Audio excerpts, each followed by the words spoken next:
Welcome to the Law and Crime Network, and thanks for joining us today. I'm Angelica Spanos. We are following several big trials today, and we are also standing by for the sentencing of James Scandirito in Florida. That is expected to start later this afternoon at about 3 o'clock. He could face 15 years in prison. A jury found Scandirito not guilty of the murder of his father, but guilty of abuse of a dead human body for dismembering him and disposing the remains at a golf club. We will bring you that live when we have that later on this afternoon. Meantime, a verdict in Christopher Vasada's trial is in, and a jury found him guilty of a triple murder on Super Bowl Sunday back in 2017. Jurors deliberated for 2 hours yesterday and concluded Vasada was one of the two masked gunmen who barged into a backyard party and killed 3 young adults. Also, the jury in Charles Merritt's trial is right now deliberating on his sentencing. That started this morning at 8:36 Pacific time.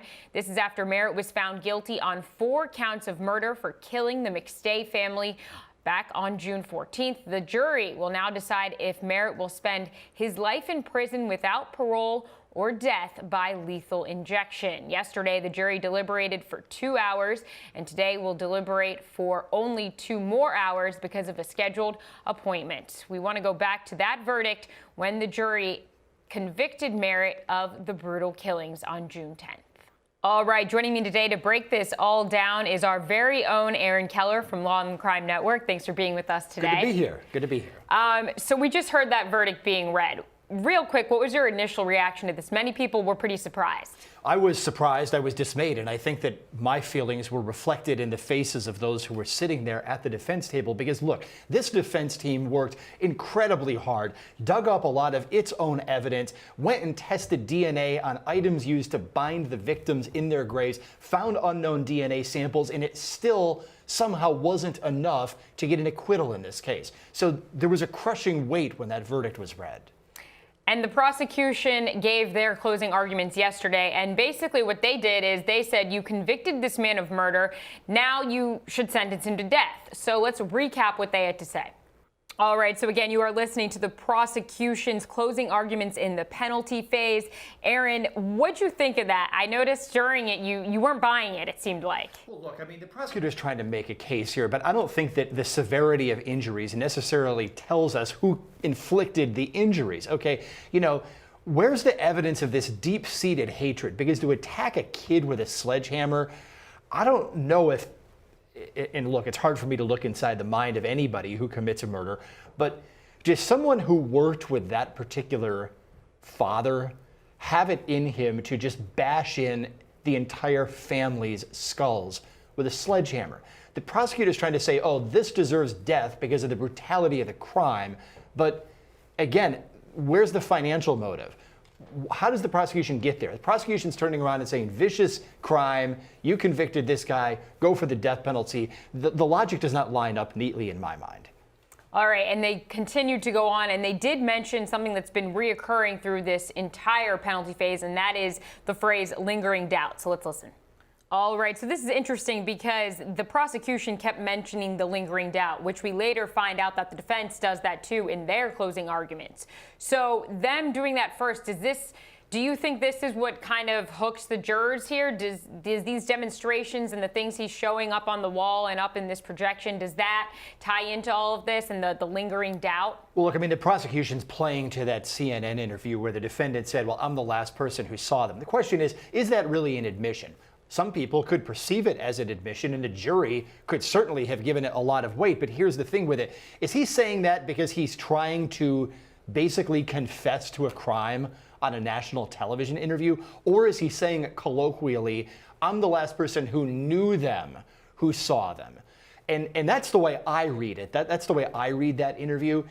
The state's trying to say, hey, look, this is the proof you need. It's coming out of his own mouth. The defense is playing to what I perceive to be 1 or 2 jurors, maybe a few more, who are sitting there saying, you know, maybe there is enough funny business in this case for us to say he shouldn't be sent to death row for it. That's what the defense was doing, and I think that they were very clear about that. So looking forward, do you think that as you said, they're playing to a couple jurors here.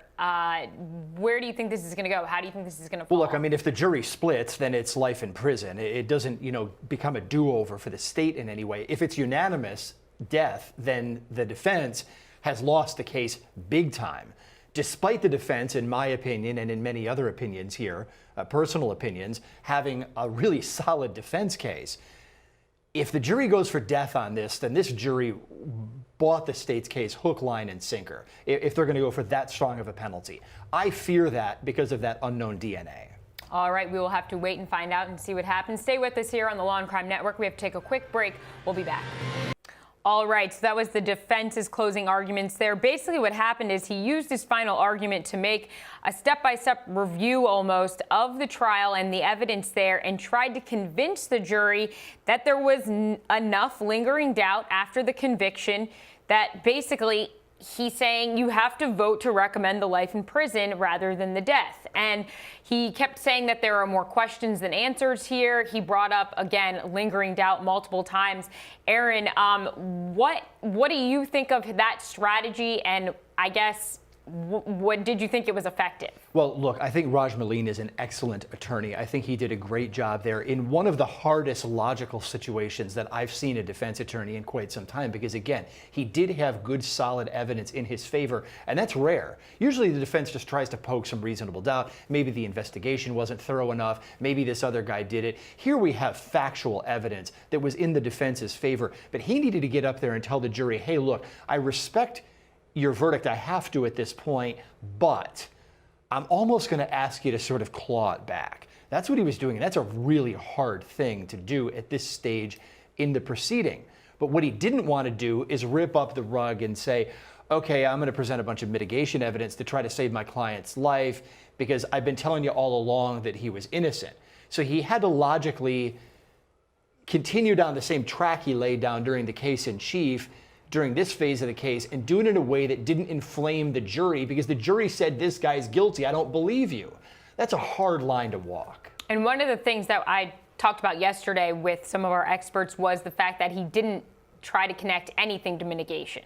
And you just mentioned, why do you think he didn't touch on that at all? I think he couldn't, because his argument all along was that this defendant didn't do it. So to get up there at this point and say, well, I'm going to ask sympathy for this guy because you convicted him, and I'm going to put all these other people up who are going to say what a nice guy he is and how they're going to miss him. I mean, defense attorneys do that a lot, and a lot of times it's not effective, because the way the average juror takes it is just say, well, wait a minute, why should we give sympathy to him and his family when he showed no sympathy to his victims? Right. Again, this is the penalty phase. We're after we're after the prime verdict here. So I think that Malin is onto something, and it's a risky move in the minds of many defense attorneys, but I think he almost had to do it this way because he presented a case all along that this defendant was factually innocent. All right, let's listen to what else he has to say. He continues. All right, so the last clip there from the defense closings in the penalty phase, he was really reaching there. He was trying to, it seems like, hook one or two jurors that might be on the fence. He really has to go to work right now and try to get this done. Do you think he did it skillfully? I think he did it as skillfully as he could with the difficult factual scenario he was working with. There were a couple of times there where I think he went a little bit too far. That last thing that came out of his mouth did result in an objection. And the judge, if I'm remembering it properly, did back up the prosecution on it, because the state's saying, well, look, you have a duty to go back there and deliberate. You can't just go back there, throw a vote on the table, and then walk away from it.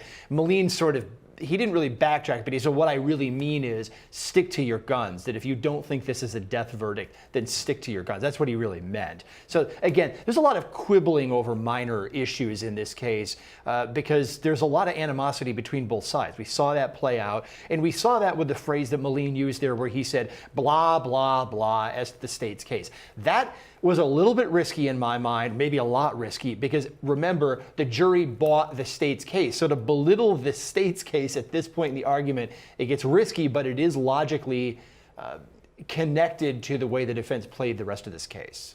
All right, Aaron, thank you. We have to take a break here on the Law and Crime Network. Stay with us. Plenty more when we come back.